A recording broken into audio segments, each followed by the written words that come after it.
திருமலய சிவனே போற்றி.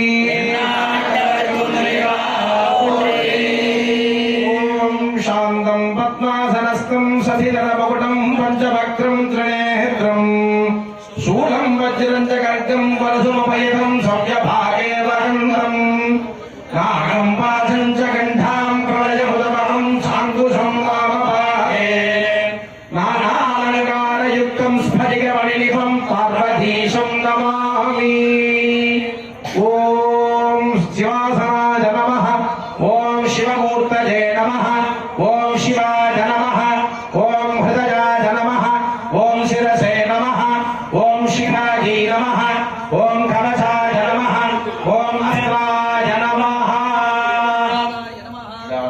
ஓம் ஹம் ஓம் சிவாய நமः. ஓம் அகாராய நமः. ஓம் அகம்பிராய நமः. ஓம் அகாய நமः. ஓம் அகராய நமः. ஓம் அகத்யாய நமः. ஓம் அகாராதீக்ஷகராந்தவர்மஜ்ஞாய நமः. ஓம் அக்ரதாய நமः. ஓம் அக்ரேதாய நமः. ஓம் அக்ரியாய நமः. ஓம் அகுண்டாய நமः. ஓம் அகண்ட சச்சிதானந்த விக்கிரகாய நமः. ஓம் அகிலாபாதமபஹாரிணே நமः. ஓம் அகில தேவாத்மனே நமः. ஓம் அகண்ட போக சம்பன்ன லோக பாவாத்மனே நமः. ஓம் அகில லோகீகரணகாய நமः. அகர்க சர்வமங்கலா காலாதம்பரி சத்குருவாஹ மாதுரி விசும்பித மதுகிருதாய நமः. ஓம் அகண்டைகரசாய நமः. அகண்டாத்மனே நமः. ஓம் அகிலேஸ்வராய நமः.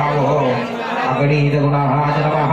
ஓம் அக்னிஜ்வாலாய நமः. ஓம் அக்ரவராய நமः. ஓம் அக்னிதாய நமः. ஓம் அகதாய நமः. ஓம் அகஸ்யாய நமः. ஓம் அக்ரண்யாய நமः. ஓம் அக்னிநேத்ராய நமः. ஓம் அக்னரே நமः. ஓம் அக்னிஜோதமிதாய நமः. அகம்யகமதாய நமः. ஓம் அக்ரியாய நமः. ஓம் அக்ரேமதாய நமः. ஓம் அகஞ்ஞாய நமः. ஓம் கிரதாய நமः. ஓம் அகோச்சராய நமः. ஓம் அக்னிவர்மமயாய நமः. ஓம் அக்னிபுஞ்சநிபேட்சணாய நமः. ஓம் அக்னியாதித்யசகசாபாய நமः. ஓம் அக்னிவர்ணவிபூஷணாய நமः. ஓம் அகம்யாய நமः. ஓம் அசுராய நமः. ஓம் கிரஞ்ஞாய நமः. ஓம் அக்ரவே அக்ரதேசீஸ்வர்யவிசம்பினே நமः. ஓம் அக்ரமுஜே நமः. ஓம் அக்னிகர்பாய நமः. ஓம் அகம்யகமனாய நமः. ஓம் அக்னிமுகநேத்ராய நமः. ஓம் அக்னிரூபாய நமः. ஓம் அக்னிஜோகமர்திதாய நமः. ஓம் அகோரഘോരரூபாய நமः. ஓம் அகஸ்மாராய நமः. ஓம் கோராட்டகபதாய நமः. கோராஹாய நமः. ஓம் அகோராத்மகதயாய நமः. ஓம் அகோராத்மகதக்ஷிணமதனாய நமः. ஓம் அகோராகண்டாய நமः. ஓம் அகோரேஸ்வராய நமः. ஓம் அகோராத்மனே நமः. ஓம் அகண்டாய நமः. ஓம் அச்சலோபமாய நமः. ஓம் சுதாய நமः. முஜராய நமः. ஓம் முஜராய நமः. ஓம் அஜத்ராய நமः. வித்யாய நமः. ஓம் வேதனாய நமः. அச்சித்யனீயாய நமः. முஜராய நமः. அச்சித்யசததே நமः. ஓம் அச்சித்ய திவ்ய மகிமானந்திதாய நமः. அச்சுதானல சாயகாய நமः. ஓம் அசாலவாசினே நமः. ஓம் அச்சந்திராய நமः. முஜராய நமः. ஓம் முஜாதத்ரே நமः. ஓம் அகதாய நமः. முஜராய நமः. முஜராகமவாஹனே நமः. ஜாத்மனே நமः. ஓம் அஜ்மகுலாய நமः. முஜராய நமः. ஜ்வலாய நமः. அஜ்ஞாபகாய நமः. அஜ்ஞானாய நமः. ஓம் அஜ்ஞானநிவிராய பாஸ்கராய நமः. ஓம் அஜ்ஞானநாசகாய நமः. ஓம் அஜ்ஞானாபகாய நமः. ஓம் அட்டஹாசன அஷ்டஹாசபின்ன பத்மகாண்டபூஷசங்கடயே நமः. ஓம் மனவே நமः. ஓம் அணிமாதிலேஷாய நமः. ஓம் ரோரணயேஷாய நமः. ஓம் அணிமாதிநாகராய நமः. ஓம் நலந்திரியாய நமः. ஓம் அனிதாய நமः. கவிதுண்டாய நமः. ஓம் அதிகிருத்தாய நமः. அதிதயே மாத்ரே நமः. அதிக்ஷராய நமः. அதிவேகாய நமः. அதிகாய நமः. அதிகுணாய நமः. ஓம் அதுல்யாய நமः. ஓம் அத்யந்ததேவிதே மாமதிகாய நமः. ஓம் அதிகாதிகாய நமः. அதிமூர்த்தே நமः. அதிதூரஸ்காய நமः. ஓம் அகிருத்யாய நமः. அகிருத்யாய நமः. அதீந்திரிய ரம்யாய நமः. தர்ஜன்ய மகிம்னே நமः. அதிഘോര संसार महोरगो विषक्राय विषक्राय नमः. ओम आद्यदुरस्ताय नमः. मध्यपुत्राय नमः. ओम बुद्धाय नमः. आदगरण्य महिमाय नमः.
அனந்தகாதி சம்பன்னாய நமஹ. குழந்தைலாம் ஒரு பூவா கோடி பிரம்மாண்ட நியாமகாய நமஹ. அனந்த பதாபகாய நமஹ. அநேக குணஸ்வரூபாய நமஹ. அனந்தகாதி சம்பன்னாய நமஹ. அநாதி பரம்பராய நமஹ. அனந்தானந்த போதாந்தே நமஹ. பிரதாப்தே நமஹ. பிரதாப்தே நமஹ. அநேக தர்மதாய நமஹ. அனில அனில பூங்கடாய நமஹ.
Hare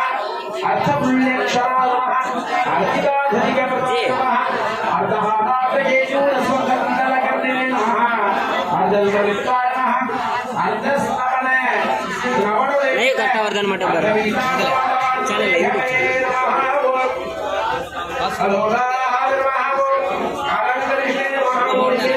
ಎಂದಿಲ್ಲ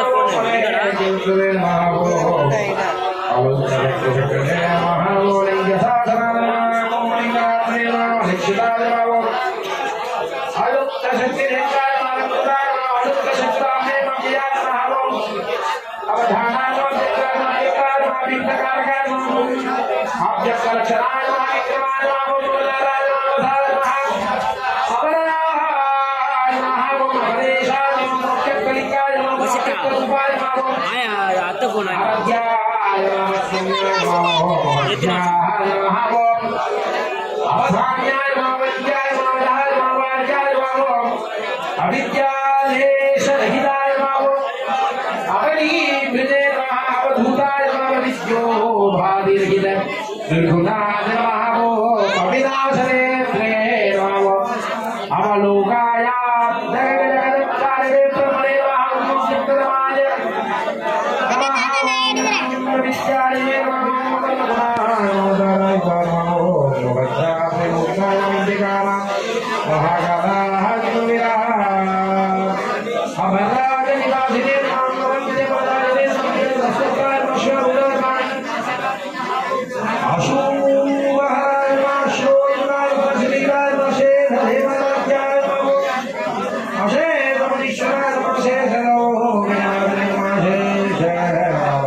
சிவமயமாக தெரிகிறதே சிந்தையில் சிவயோகம் வருகிறதே சிவமயமாக தெரிகிறதே சிந்தையில் சிவயோகம் வருகிறதே புவனங்களாளும் அண்ணாமலையே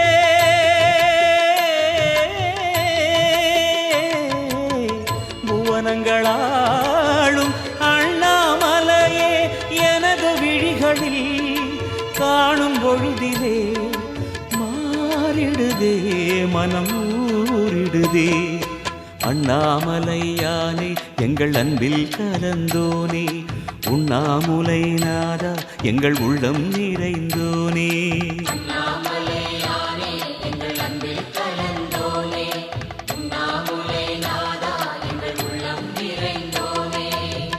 சிவமயமாக தெரிகிறதே சிந்தையில் சிவயோகம் வருகிறதே சிந்தையில் சிவயோகம் வருகிறதே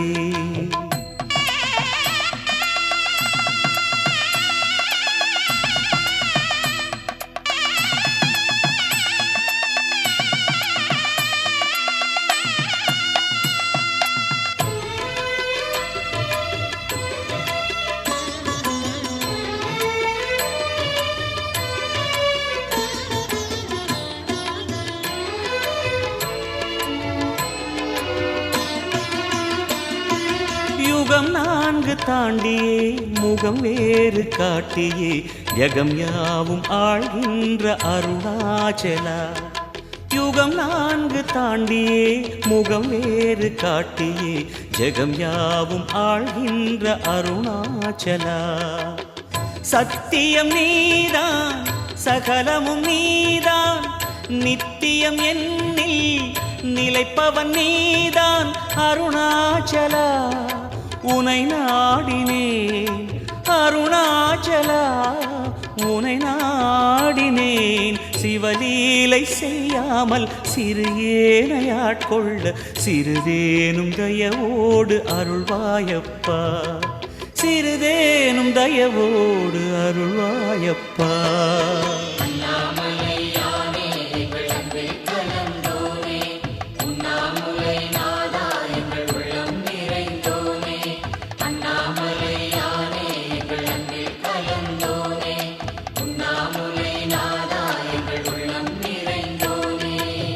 சிவமயமாக தெரிகிறதே சிந்தையில் சிவயோகம் வருகிறதே, சிந்தையில் சிவயோகம் வருகிறதே.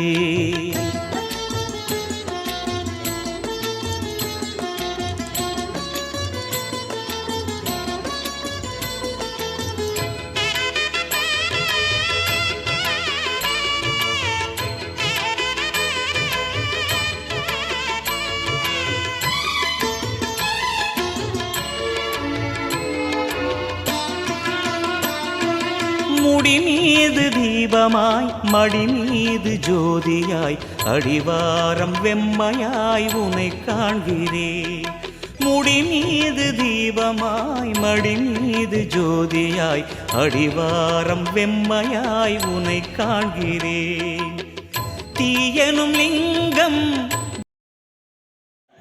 கிராமத்துல சுவாமி பிரத்யட்சமா இவ்வளவு பெரிய விஷயத்தை பண்ண வைக்கிறாருன்னா அதற்கு காரணம் சைதன்யம் திக்ரியா ரூபம் என்று சொல்வார்கள். இறைவனுடைய சைதன்யம் இங்க இல்லைன்னா இவ்வளவு பெரிய வைபவத்தை நம்மால் செய்ய முடியாது. அதுதான் இல்லது வாராது. பெரியவளை கொஞ்சம் உட்காந்துக்கணும், எல்லாம் உட்காந்து இல்லது வாராது உள்ளது மறையாது என்று சொல்வார்கள். அதுபோல 3000 ஆண்டு வாழ்ந்த திருமூலர் ரொம்ப அருமையாக ஒரு பாடல்ல சொல்வார். 3000 ஆண்டுக்கு ஒரு பாடல். அது போல 3000 ஆண்டு வாழ்ந்தார் திருமூலர்னு ஒருத்தர். 63 நாயன்மார்ல நீங்க திருமூலர் கண்டாருன்னு பார்த்திருப்பீங்க. அந்த நாயன்மாரு ஒரு பாடல் எழுதுறார். முன்னவனார் கோவில் பூஜை முற்றனில் வாரி வலம் குன்றும் மன்னர்க்கு தீங்குலர் களவு மிகுத்திடும் காசினில் என்னந்தி எடுத்துரைத்தானே அப்படின்னு ஒரு பாடல் இருக்கிறார். அதனால அழகா சொல்றார், ஒரு ஆலயம் சிவாலயம் என்று இருந்தால் அந்த சிவாலயத்தை கட்டுவது ரொம்ப கடினம். அதை விட பெரிய கடினம் எது என்று சொன்னால் அந்த கோவில நித்திய நைமித்திய காமிய பூஜையை பண்ணுவது ரொம்ப துர்லபம்ன்ற. கோவில் கட்டுறது பெருசல்ல, அந்த கோயிலுல நம்மால் பூஜை பண்ண முடியலன்னா மிகப்பெரிய துயரத்தை அடைவோம் என்று சொல்ற. முன்னவனார் கோவில் பூஜை முற்றனில் நின்று விட்டார். நல்லா நடக்கிறது, அப்படி நடக்காம போயிருந்தா அடுத்த வார்த்தையில நமக்கு ஒரு பெரிய எச்சரிக்கை கொடுக்கிற. பூஜை முற்றினில் வாரி வலம் குன்றும் அப்படின்ற அடுத்த வரியில வாரினா மழைக்கு பேர். நிறைய மழை பெய்யுது. சென்னையெல்லாம் பார்த்தோம்னா திடீர்னு மழை பெய்யுது, தேவைக்கு அதிகமாக பெய்யுது.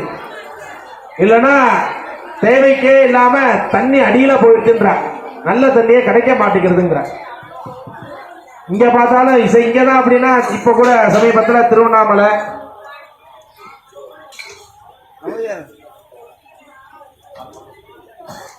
குழந்தையெல்லாம் பஞ்சாட்சரம் ஜெபம் பண்ணிட்டே இருக்கும், இவெல்லாம் ஹோமம் பண்ணிட்டே இருக்கும். ஆக இப்ப கூட நம்ம பகுதியில் பெரிய வெள்ளம் பெருக்கெடுத்து தேவைக்கு அதிகமான மழை பெய்து நிறைய சரிவுகள். இதெல்லாம் காரணத்தை அன்றே கணித்தார் யாரு? திருமூலங்கிற நாயன்மார். வாரி வலம் குன்றும்ன்ற அடுத்த வரியில சொல்ற மன்னர்க்கு தீங்குலர் ஒரு கிராமத்தை இவ்வளவு அற்புதமான ஒரு சிவாலயம் இருக்குன்னா அந்த சிவாலயத்தை இங்க இருக்கக்கூடிய பக்த கோடிகள் எல்லாம் சேர்ந்து அந்த கோயிலுக்கு தேவையான விளக்கு ஏற்றுவது முதல் சாதாரண சுவாமி ரொம்பலாம் ஆடம்பரமா கேட்கல. எனக்கு நாகாபரணம் வெள்ளியில பண்ணி போடு, தங்கத்துல போடுலாம் கேட்கல. நீ வரும்பொழுது ஒரு அருகம்புல் எடுத்துருவா, வரும் பொழுது வில்வ மரத்தை பாக்குறியா, ஒரே ஒரு இதழ் எடுத்துருவா. ரொம்பலாம் சுவாமி ஐயோ நம்ம கோயில இவ்வளவு பெருசா பூஜை பண்ணலாம் இல்ல, ஒரே ஒரு விளக்கு ஏத்துறதுக்கே எனக்கு நிச்சயம் நம்மளால முடிஞ்சது ஒரு 50 ml எண்ணெய். இதெல்லாம் அடிப்படையா நம்ம பெரியோர்கள்லாம் நமக்கு வகுத்து வச்சது, நம்ம அதை மறந்துட்டோம். அந்த கோயிலுக்கு போனோம்னா விளக்குக்கு தேவையான விளக்குக்கு, அந்த சுவாமி திருமேனிக்கு தேவையான எண்ணெய். எல்லா ஊர்லயும் கிராமத்துல மாடு வளர்க்குறோங்கிறது சம்பிரதாயம் எல்லா கோயில் எல்லா கிராமத்திலும் இருக்கும். அந்த மாட்டிலிருந்து வரக்கூடிய கொஞ்சோண்டு பால்,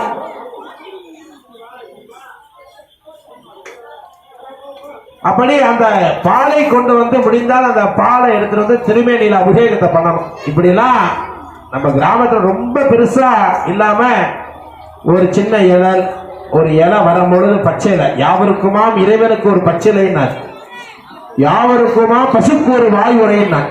எல்லாம் வியோம வியாபி மதம் சொல்லிட்டு அடைய திருப்பியாவதி ஆகலாம். ஒருத்தன் உட்காந்து எடுத்து கொடுங்க, அப்படியே பாஸ் பண்ணணும். சமகாலத்துல சுவாமிக்கு ஹோமத்தை ஆரம்பிக்கிறோம். எல்லாரும் பிரார்த்தனை பண்ணிக்க. இந்த திவ்யாகுதி ஏறத்தாழ 500 தட்டுக்கு மேல இருக்கும்னு நினைக்கிறேன்.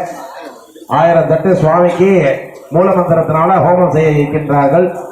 பழங்கள், புஷ்பங்கள், விசேஷமான திரவியங்கள், ஹோம திரவியங்கள், நவதானியங்கள் போன்ற வஸ்துக்களை கொண்டு ஹோமம் செய்து கொண்டிருக்கிறார். ஆக அப்படி ஒரு ஆலயம் என்று சொன்னால் அந்த ஆலயத்தை பராமரிக்க வேண்டும் என்று சொல்றார். அடுத்த வரியில சொல்ற மன்னருக்கு தீங்குலர் களவு மிகுத்திடும் காசினில் அப்படின்ற அடுத்த வரியில சொல்றார். எங்க பார்த்தாலும் கொலை கொள்ளையெல்லாம் ஒரு பூஜை நடக்கணும்னா நடக்கும்னு திருமூலர் சொல்றார். இதெல்லாம் அவருக்கு யாரு உபதேசம் பண்ணாருன்னா சிவபெருமான் முன்னாடி இருக்கக்கூடிய நந்திகேத பெருமான் என் நந்தி எடுத்துரைத்தானே அப்படின்ற. அப்படி ஒரு ஆலயம் எந்த அளவுக்கு சந்தோஷமாக திருப்பணி செய்து கட்டியிருக்கிறோமோ அதை விட மிக அவசியம் அந்த கோயில் பூஜை நடக்கும். அதனால ஒவ்வொரு கிராமத்திலையும் இது போன்ற சிவாலயத்திலே பக்த கோடிகள் எல்லாம் ஒன்று திரண்டு இது போன்ற வைபவங்கள்லாம் பெரிய கோயில்ல கூட இப்ப நடக்கிறது ரொம்ப துர்லபமா இருக்கு. அந்த காலத்துலதான் அபிஷேக பிரியாக அரஹா என்று அலங்கார பிரியர் யாரு? விஷ்ணு பரமாத்மா. அபிஷேக பிரியர் வந்து சிவ, நமஸ்கார பிரியோ. அதனாலதான் சிவபெருமானுக்கு மட்டும் ஸ்நபன மஞ்சரின்னு ஒரு பெரிய படலத்தை சுவாமியே உபதேசம் பண்ணிட்டார். நாம் இங்க செய்கின்றது சாதாரண வைபவம் இல்லை. சில கோயில் பேரை கூட சொல்ல சங்கடமா இருக்கு. எல்லாம் இருக்கு, ஆனா இது பண்ண முடியும். பெரிய பெரிய சிவாலயம், எந்த சிவாலயத்துல வேணா எடுத்து பாருங்க, இது போன்ற ஒரு வைபவம் நடந்திருக்கா என்று பார்த்தால் பட்டியல் எடுத்து பார்த்தா 100 வருஷம் முன்னாடிங்க அந்த காலத்துல நடந்ததுங்க. ஏன்னா இது செய்யறது ஒரு சாதாரண சாமானிய விஷயம் அல்ல. 50 சிவாச்சாரியர்களை கொண்டு ரெடி பண்றதுக்கே அரை நாள் போயிருக்கு. இந்த நூல் சுத்துறதுக்குதான் 10 நாளைக்கு முன்னாடியே ப்ராசஸ் ஆரம்பிச்சிட்டாங்க.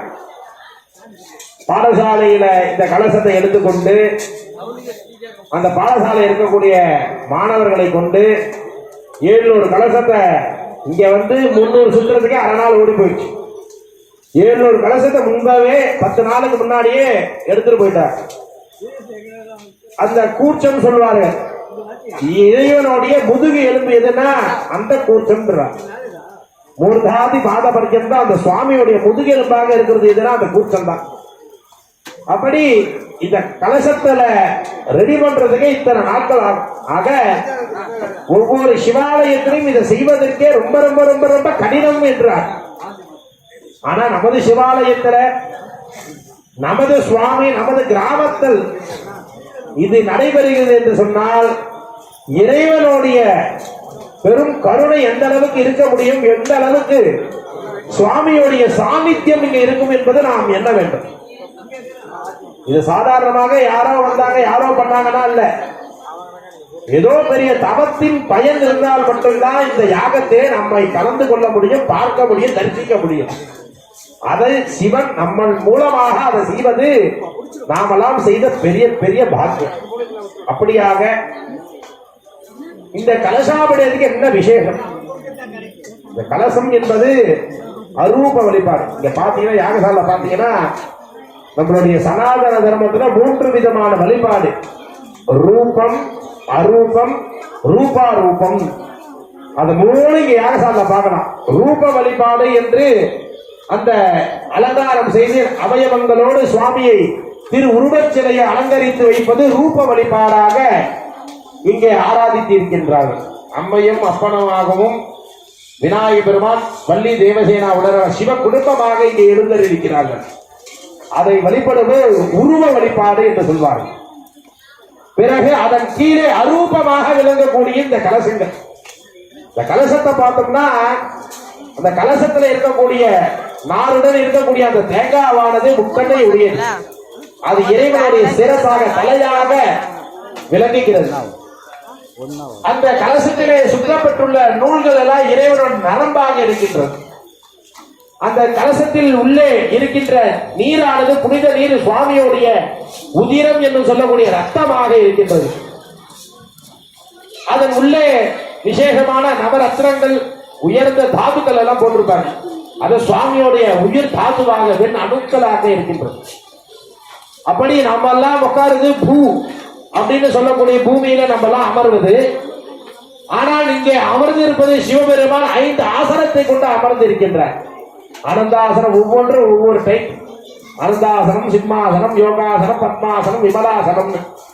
இந்த ஆசனத்தை பத்தி சொல்லணும்னா 224 புவனங்களை விளக்க வேண்டும். அவையெல்லாம் சுவாமியோட ஆசனமாக இங்க இருக்கின்றது. ஆக ரூப வழிபாடு, அரூப வழிபாடு, இந்த கலச வழிபாடு. ரூப வழிபாடு என்பது இந்த யாகத்தி. இந்த யாகம் என்பது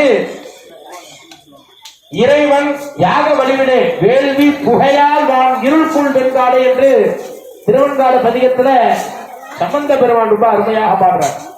வேள்வி புகையில சுவாமி வந்து உட்கார்றாரு. அதுதான் கொஞ்ச நாட்டுக்கு முன்னாடி ருத்ர பாராயணம் செய்தார்கள் நமது சிவாச்சாரிய குழந்தைகள். அதிலே ருத்ர பலஸ்ருதியில 2 நடுவாக சொல்றார். யோ ருத்ரோ அர்த்தௌஜோ ஹப்சயமோஷதீஷு. அதுல ஒண்ணுத்துக்கே அவ்வளவு விளக்கம் சொல்லலாம். சிவபெருமான் ருத்ர ரூபமாக இருக்கார். அந்த ருத்ரன் அக்னி வடிவமாக இருக்கின்றார். யோ ருத்ரோ அக்னௌ. யோ ஆபஹா. ஆபஹானா ஜலத்திற்கு பேர்.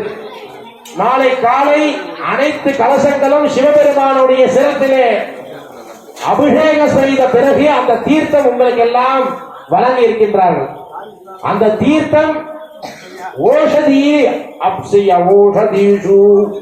ஆபஹான ஜலத்திற்கு பேரு, ஓஷதினா மருந்துன்னு பேரு. நம்மளாம் இன்னைக்கு எதுக்கு எடுத்தாலும் டானிக்னு குடிக்கிறோம். ஆனா சுவாமி கொடுக்கிற டானிக்கு ஆயுள் பலத்தை கொடுக்கும். நாளைக்கு சுவாமியோடைய இந்த தீர்த்தத்தை நாம பிரசாதமாக சாப்பிடும் பொழுது உடம்புக்குள்ள இருக்கக்கூடிய அனைத்திற்கும் போஷாக்கு என்று டானிக்காக மாறுகிறது. யோ ருத்ரோ ஹக்னோ யோ ஹப்சய ஓஷதீஷு எல்லாம் மருந்தாக மாறுகிறது. இங்கே யாகத்திலே விசேஷமான திவ்யாகுதியை செய்து கொண்டிருக்கிறார். தேவதா உத்கிருஷ்டேன திரவிய தியாகா யாகா என்று சொன்னார். இறைவனை நோக்கி நாம் ஒன்று அர்ப்பணிக்க வேண்டும் என்று சொன்னால் யாக தீயை தவிர வேற எதிரையும் அர்ப்பிக்க முடியாது. சுவாமிகிட்ட அர்ச்சனைக்கு கொடுக்கிறோம் அப்படின்னா அந்த அர்ச்சனை பண்ணா திரும்பி பிரசாதமா நமக்கு வந்துடும். பாலை கொடுக்கிறோம், பிரசாதம் வந்துடும். பஞ்சாமிரதம் திரும்பி ரிட்டர்ன் வந்துடும். நைவேத்தியம் கொடுக்கிறோம், திரும்பி பிரசாதமா வந்துடும்.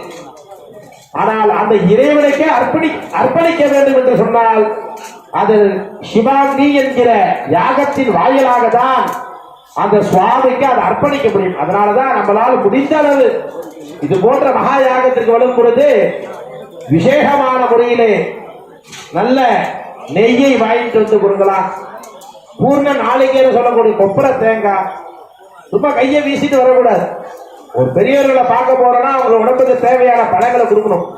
குழந்தை அந்த வீட்டுல இருக்குன்னா அந்த சாக்லேட் அந்த குழந்தைங்களுக்கு பிடிச்ச பிஸ்கெட்டை வாங்கிட்டு போய் கொடுக்கணும். அது போல ஒவ்வொரு இடத்திற்கு சொல்லும் பொழுது ஒரு மரபு உண்டு. ஆனா ஆலயத்துக்கு வரும்போது வெறும் கையோட வரக்கூடாது, ஏதாவது ஒரு புஷ்பமாவது வாங்கிட்டு வரணும். அதெல்லாம் நம்மளுடைய தர்மம். அப்படி இந்த தேவதா உத்திரநேக திரவிய தியாகஹா யாகஹா என்ற வாக்கியத்தினங்க மூல மந்திரத்தினாலே எம்பெருமானுக்கு சிவாகுதியிலே ஆகுதி அளித்துக் கொண்டிருக்கின்றார்கள். இந்த புகை நமக்கு மட்டுமல்ல, உலகத்தில் இருக்கக்கூடிய அந்த சராச்சரத்தில் இருக்கக்கூடிய அனைத்து ஜீவராசிகளுக்கும் இந்த புண்ணியமானது சென்றடைகிறது. எப்படி அப்படின்னா ஆகும் ரொம்ப அருமையாக 6 வரியில சொல்றது. ஜலதானன லட்சந்து ஸ்தாவரா லட்ச விம்சதி கிரமரோர்த சங்கியாஸ்ய 30 லட்சந்து பேச்சரா பசவாதச லட்சந்து சதுர்லட்சந்து மானவா. இந்த புண்ணியம்லாம் யாருக்கெல்லாம் போய் சேருதுன்னா, சுவாமி நம்மை படைக்கும் முன்பே நமக்கு தேவையான அனைத்தும் இந்த பூலோகத்தை நமக்காக சிருஷ்டி செய்து விட்டார். முதல்ல நீரின்றி அமையாத உலகை என்று நம்ம எல்லோருக்கும் தெரியும். அந்த நீர் வாழ்கிற உயிரினங்களை நமக்கு ஏதோ ஒரு 10 பேர் சொன்னா என்ன சொல்லுவீங்க? நீர்ல வாழ்கின்ற உயிரினங்கள் ஒரு 10 பேர் சொல்லுங்க. மீனை சொல்லுவோம், ஆமை சொல்லுவோம், தவளை சொல்லுவோம். ஆனா சுவாமி நீர் வாழ்கிற உயிரினங்களை எவ்வளவு தெரியுமா எடுத்திருக்காரு? 9 லட்சம் சிருஷ்டி செய்திருக்கிறார். எவ்வளவு? 9 lakhs டைப்ஸ். 9 லட்சம் மீன் இல்ல, 9 லட்சம் டைப்ஸ் ஆஃப் உயிரினங்கள் வேற வேற வெரைட்டியா சுவாமி சிருஷ்டி செய்திருக்கிறார். ஸ்தாவரா லட்ச விம்சதி, மரம் கொடி செடி இதெல்லாம் 10 பேர் சொல்லுவோம். ஒரு 10 மரம் பேர் சொல்லுவோம், 10 கொடி பேர் சொல்லுவோம், 10 செடி பேர் சொல்லுவோம். அது எத்தனை டைப்ஸ் இருக்குன்னா 30 லட்சம் டைப்ஸ் ஆஃப் இருக்கு.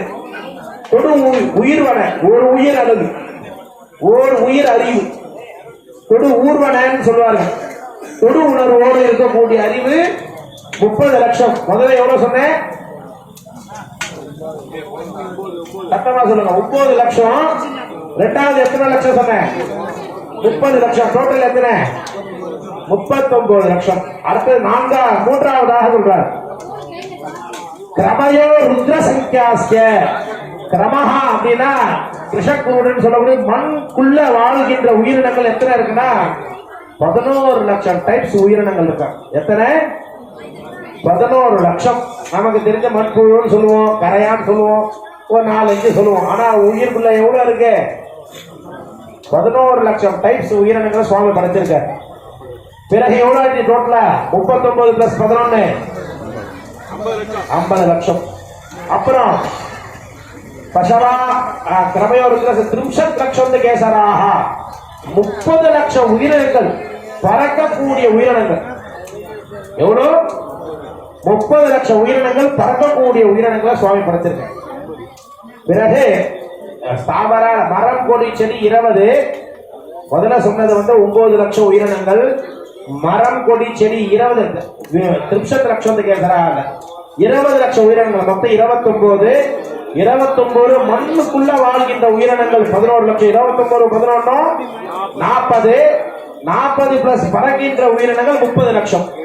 முதல்ல 20 சொன்னேன், அது 30 சொல்லிட்டேன். 20 பிளஸ் 30 ஆக மொத்தம் எவ்வளவு ஆச்சு? 70 லட்சம் உயிரினங்கள். பசவாக தசலட்சம் கால்நடை உயிரினங்கள். நம்ம மனிதன் மட்டும்தான் உயர்ந்து நடக்கக்கூடிய அந்த சுவாமி அடையக்கூடிய ஒரு ஆற்றல் சக்தி மனிதனுக்கு மட்டும்தான். இந்த குண்டலினி சக்தின்னு ஒண்ணு இருக்கு, அது யோகாங்கத்துல பெரிய விஷயம். அதை பத்தியே ஒரு 5 மணி நேரம் பேசலாம். அந்த யோகாங்கத்துல அந்த குண்டலினி சக்தியை நாம் நிலைநிறுத்தி இறைவனோக்கு தபம் புரிந்தால் நமக்கு முக்தி நிச்சயம். அதனாலதான் மனிதன் உயர்ந்து வாழ்வான். கால்நடை உயிரினங்கள்லாம் படர்ந்து வாழும். அது எத்தனை லட்சம் உயிரினங்கள்? 10 லட்சம் உயிரினங்கள் இருக்கு. நமக்கு மாடு சொல்லுவோம், ஆடு சொல்லுவோம், எத்தனையோ பிராணி நம்ம பிடிச்சனா பூனையை வளர்க்குறோம், நாயை வளர்த்துக்கிறோம், பன்னியை வளர்க்குறோம், எல்லாத்தையும் வளர்த்துக்கிறோம். நமக்கு தேவையானதெல்லாம் அதெல்லாம் உபயோகப்படுத்திக்கோன்னு சுவாமி சொல்லிட்டார். பாருங்க, நம்ம படைக்கிறதுக்கு முன்னாடியே சுவாமி எத்தனை படைச்சிருக்கா? 80 லட்சம் உயிரினங்கள் படைச்சிட்டு கடைசியா என்ன பண்ணார்? மனிதனை படைச்சார். 4 லட்சம் டைப்ஸ். இந்த 4 லட்சம் டைப்ஸ்ல நம்ம என்ன பண்ணிடுறோம்? இங்க இந்தியர்கள்னு நம்ம ஒரு பேர், நமக்குள்ளேயே எத்தனையோ ரூபங்கள் இருக்கு. சைனாக்காரங்க கூட அவ ஒரு ரூபம் சொல்லுவோம். இதே சவுத் ஆப்பிரிக்கன் பார்த்தோன்னா அவன் ஒரு டைப்ஸ்ல இருப்பான். அப்படியே ரஷ்யன் எத்தனையோ டைப்ஸ் இருக்கு. அதுல எத்தனை டைப்ஸ் இருக்கா? நம்ம இதுல 4 லட்சம் டைப்ஸ் இருக்கான். மனிதர்கள்ல நம்ம ஏதோ ஒருத்தர் போல 7 பேர்ன்றோம். நமக்குள்ள எத்தனை டைப்ஸ் இருக்கு? 4 லட்சம் டைப்ஸ் இருக்கா. ஆக 84 லட்சம் உயிரினங்கள் சுவாமி இந்த பூலோகத்தை சிருஷ்டி செய்தார்.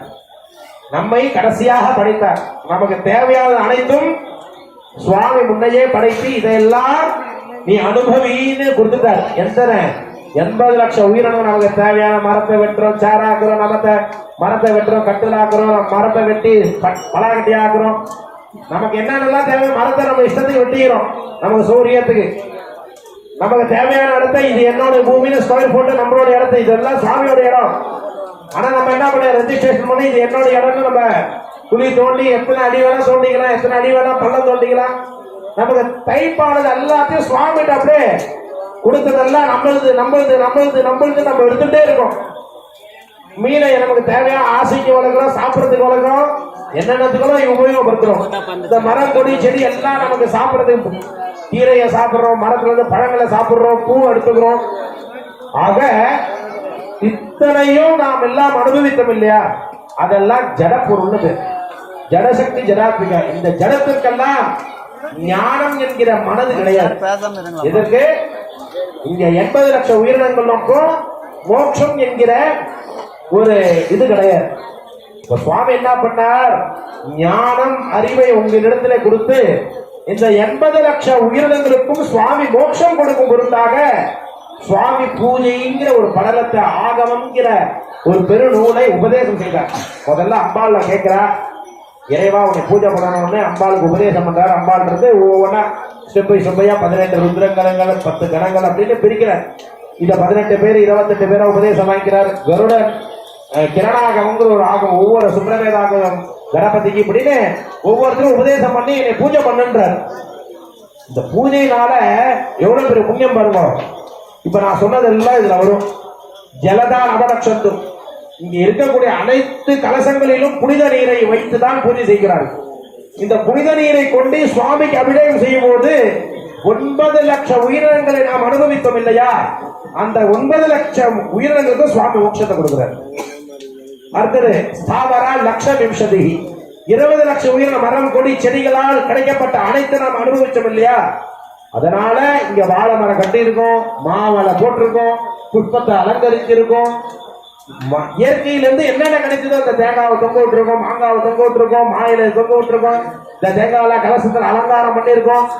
அப்படி இந்த மரம் கொடி செடியிலிருந்து கிடைக்கப்பட்ட அனைத்தையும் இங்கே சுவாமிக்கு அலங்கரித்திருக்கிறார்கள். இது சுவாமிக்கு அலங்காரம் அல்ல, நாம் அனுபவித்த அனைத்து வஸ்துகளுக்கும் மோட்சம் கொடுக்கும் பொருட்டாக மரம் கொடி செடிகள் எல்லாம் கிடைக்கப்பட்ட அனைத்து புஷ்பங்களும் அலங்கரிப்பதினாலே அவர்கள் எல்லாம் மோட்சம்.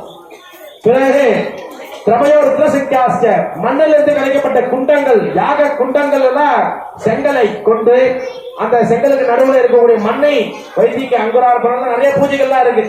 விவசாயம் போல அக்ரிகல்ச்சர்லாம் இங்க முளைப்பாளையை போடுவாங்க. பெரிய பெரிய யாகத்தை கும்பாடுலாம் பாத்தீங்கன்னா முளைப்பாளையை போடுவாங்க. அப்ப அந்த அக்ரிகல்ச்சர் மண்ணிலிருந்து கிடைக்கப்பட்ட அனைத்து வஸ்துக்களுக்கும் பூஜை இங்க பண்ணுவதனால அதுக்கெல்லாம் மோட்சம், தானியங்களுக்கெல்லாம் மோட்சம். நான் மோட்சம்னா முதல்ல புரிஞ்சுக்கணும், நிறைவுன்னு அல்ல, முக்தின்னு அல்ல, அபிவிருத்தின்னு அர்த்தம். மோட்சம்னா அபிவிருத்தினா நமக்கு மட்டும் இது கிடைச்சா போதுமா? அடுத்த ஜெனரேஷன் இருக்கு இல்லையா, வாழையடி வாழையாக வாழணும் இல்லையா? அந்த வாழையடி வாழையாக இருக்கக்கூடிய நம்மளோட வம்சத்துக்கெல்லாம் இந்த புண்ணியம் வளரும். அவங்களுக்கு தண்ணி வேணுமே, நல்ல தண்ணி, அவங்களுக்கு நல்ல தானியம் வேணுமே, நல்ல மழைகள் வேணுமே, நல்ல புஷ்பங்கள் வேணுமே. இது போல நிறைய பண்ண அது அபிவிருத்தி ஆகும். ஒரு நெல்கதிர் பூமியில போட்டா ஒண்ணுதான் வருதான்னு பலவாக வருது இல்லையா? அது போல தேவதா உட்கிட்ட திவ்ய தியாகத்தை பண்றதுனால அனைத்தும் பலவாக மாறும். இந்த ஒரு ஆப்பிள் உண்மை பண்ணா ஒரு ஆப்பிள் தான் வரும் கிடையாது, ஒரு ஆப்பிள் பல லட்சம் ஆப்பிளாக முளையும். இன்னைக்கு இங்க நம்ம இருக்கோம், என் அக்கௌண்ட்ல இருந்து இன்னைக்கு அமெரிக்கால இருக்கிற அக்கௌண்ட்ல பணம் போட்டோம்னா ஜிபே ஆகுதா இல்லையா? அக்கௌண்ட் என்ஆர்ஐ அக்கௌண்ட் இருந்தா அனுப்ப முடியுதா இல்லையா? இங்க இருந்தா அங்க எப்படியா பணம் போகும்? அமெரிக்கால இருக்கிற எப்படிவா இதை உபயோகப்படுத்த முடியும் அப்படின்னு கேட்க முடியுமா? அப்ப இங்க போட்டா அங்க வளரும்னா நம்பணும். இங்க இருக்கிறவங்க அங்க அக்கௌண்ட்டுக்கு பணம் போட்டா மட்டும் போது, அதை நம்புறோம் ஈஸியா. ஆனா இங்க யாகத்தை போட்டா அங்க வளராதுன்னு சொன்னா எப்படி? அப்ப சுவாமிக்கு ஒரு பொருளை இல்லை, நெல் கதிர ஒண்ணு பூமியில போட்டோம்னா விதை நெல்ல ஒண்ணு போட்டா அது பலவாறாக நமக்கு திரும்ப வருது அல்லவா? அது போல சுவாமிக்கு அர்ப்பணிக்கக்கூடிய ஒவ்வொரு பொருளும் நிச்சயமாக பலராக மாறுதுன்னு வேதங்கள் சொல்றது. நிறைய வேதங்கள் நிறைய சொல்லிட்டே இருக்கு. அதை பத்தி விளக்கங்களா சொல்லிட்டேன்னா டைம் ஆயிரும். என்றையும் பூர்ணாவது அண்ணா சொல்லிட்டேன். அடுத்ததாக பசவா கோ பூஜை பண்றதுனால 10 லட்சம் உயிரின நாயை வளர்க்குறோம். நம்ம இஷ்டத்துக்கு பூனைய நமக்கு பிடிச்ச மாதிரி வளர்க்குறோம். நமக்கு என்னென்னலாம் வளர்க்குறோமோ அதெல்லாம் வளர்த்து அதுக்கெல்லாம் மோட்சம் கொடுக்கணுமே. அதான் கோ பூஜை பண்றதுனால அந்த மாத்திரம் போடுது. அதனால எங்க பார்த்தாலும் மாடை பார்த்தா ஒரே ஒரு புல்லு கட்ட அகத்துக்கீரியாவது அம்மாவை சண்டை கொடுக்கணும். பிறகு கடைசியாக இந்த சதுர்லட்சத்து மாணவரான யாரோ சுவாமி பல நபர்களை இங்க பூலோகத்தில் படைக்க வைத்தார்.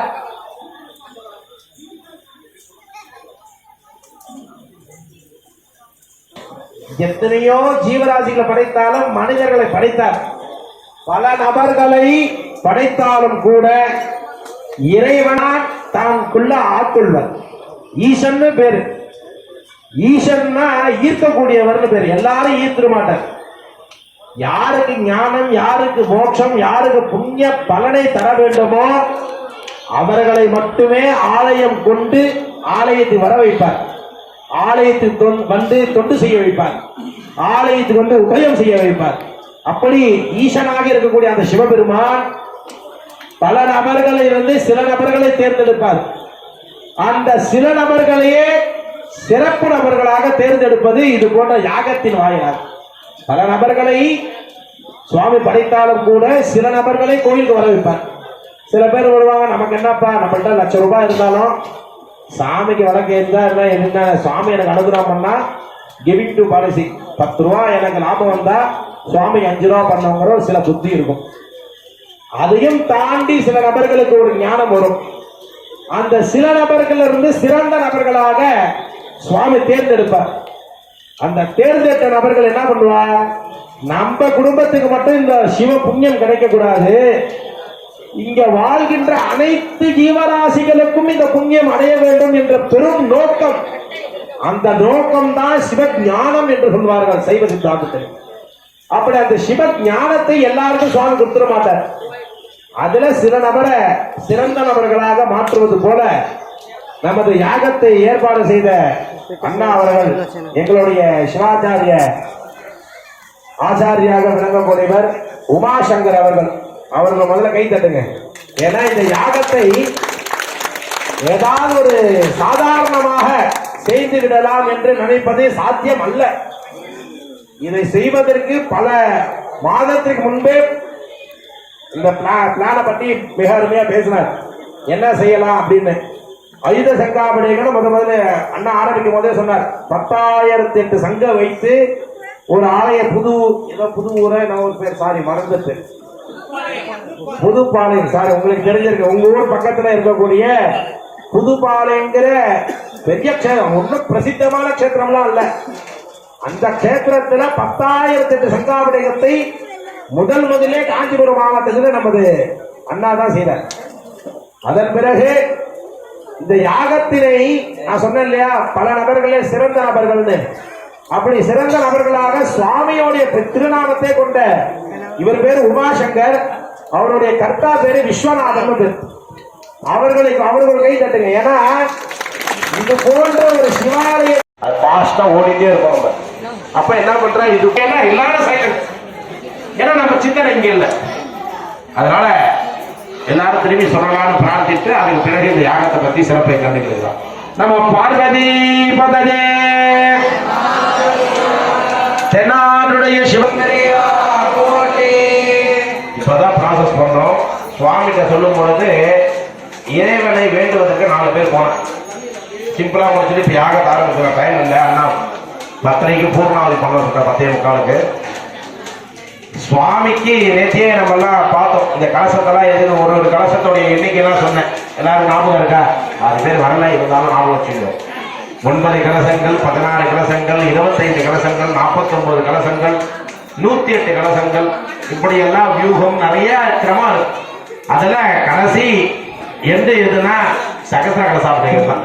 இந்த சகஸ்ர கலசாபனத்துக்கு அப்புறம் 10,000 ஆயுத நாமார்ச்சனை சுவாமிக்கு இருக்கு. அதனால ஆயுத சங்காபரிகத்தை சிறப்பாக நம்மளுடைய சர்வசாதகர் உமாசங்கர் அவர்களும் அவருடைய கர்த்தாவாக விளங்கியவர் விஸ்வநாதன் அவர்களும் சிறந்து இது போல நிறைய யாகத்தை, பெரிய யாகத்தை எது முடியாதுன்னு நினைக்கிறோமோ அது சராசரியா சர்வசாதாரணமாக முடிக்கக்கூடிய சாமர்த்திய பலம் சுவாமி அவங்களுக்கு அனுகிரகம் பண்ணியிருக்காரு.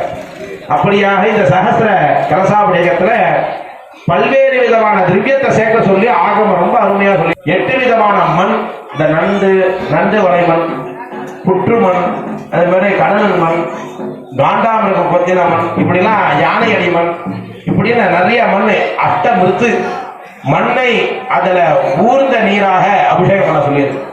அது போல நவரத்னம், மாணிக்கம், முத்து, பவழங்கள், மரகதம், அது போன்ற புஷ்பராகங்கள், வைரங்கள், அது போன்ற நீலோத்பலங்கள், நீலக்கல், வஜ்ரம், வைடூரியகம் சொல்லக்கூடிய கோமேதகம் போன்ற நவரத்ன ஊர்ன ஜலத்தை அபிஷேகம் பண்ண சொல்லியிருக்கு.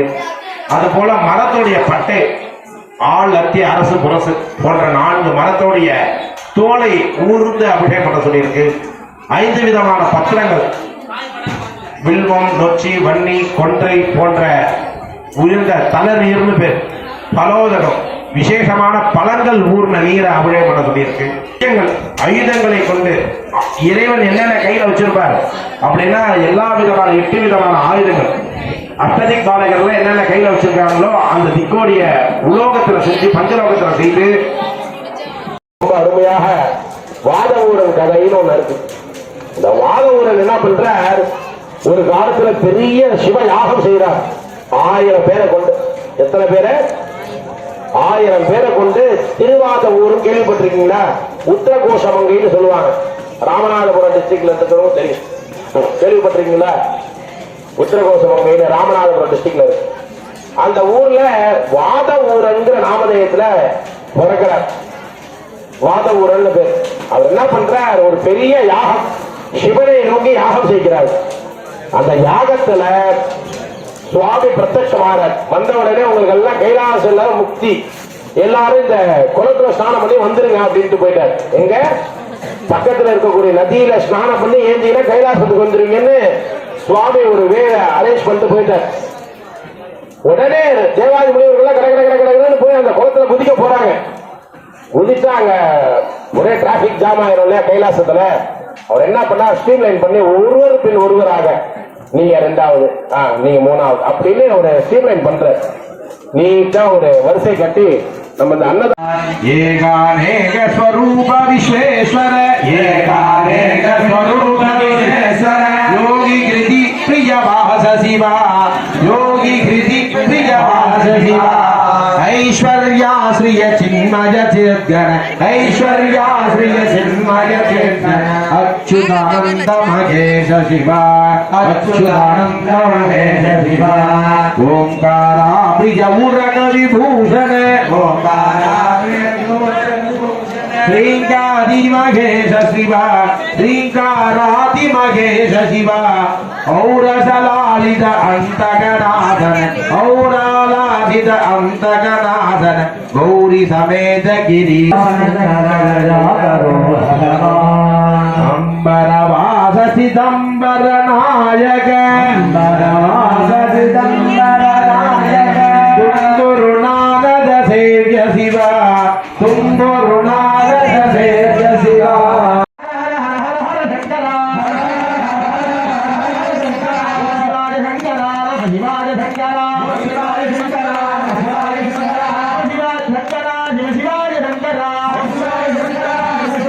விமோ வர்ணரூபமாஸ்வகே, சிவ சிவ சிவ சிவ சிவ சிவ சிவ சிவ சங்கரா, சிவ சிவ சிவ சிவ சிவ சிவ சிவ சிவ சிவ சங்கரா, சிவ சிவ ஹர சிவ சிவ ஹர சிவ சிவ சங்கரா, சிவ சிவ ஹர சிவ சிவ ஹர சிவ சிவ சங்கரா, சந்திர சந்திரராஜிதோ லாவிஷாரி சுப்ரியோ ஈசானமேடு गलेरुण्डमालं तनौ सर्पजालं महाकालकालं गणेशादिपालम् जटाजूटगङ्गोत्तरङ्गैर्विशालं शिवं शङ्करं शम्भुमीशानमीडे मुदामाकरं मण्डनं मण्डयन्तं महामण्डलं भस्मभूषाधरन्तम् अनादिं ह्यपारं महामोहमारं शिवं शङ्करं शम्भुमीशानमीडे वटाधोनिवासं महाट्टाट्टहासं महापापनाशं सदा सुप्रकाशम् गिरीशं गणेशं सुरेशं महेशं शिवं शङ्करं शम्भुमीशानमीडे गिरीन्द्रात्मजासं गृहीतार्धदेहं गिरौ संस्थितं सर्वदा सन्निगेहम् परब्रह्म ब्रह्मादिभिर्वन्द्यमानं शिवं शङ्करं शम्भुमीशानमीडे कपालं त्रिशूलं कराभ्यां दधानं पदाम्भोजनं रायकामं ददानं बलिवर्धयानं सुराणां प्रधानं शिवं शङ्करं शम्भुमीशानमीडे शरश्चन्द्रगात्रं गणानन्दपात्रं त्रिनेत्रं पवित्रं धनेशस्य मित्रम् अपर्णाकलत्रं चरित्रं विचित्रं शिवं शङ्करं शम्भुमीशानमीडे हरं सर्पहारं चिताभूविहारं भवं वेदसारं सदा निर्विकारम् श्मशाने वसन्तं मनोजं दहन्तं शिवं शङ्करं शम्भुमीशानमीडे स्वयं यः प्रभाते नरः शूलपाणिः पठेत् सर्वदा भर्गभावानुरक्तः सुपुत्रं धनं धान्यमित्रं कलत्रं विचित्रं समाराध्य मोक्षं प्रयाति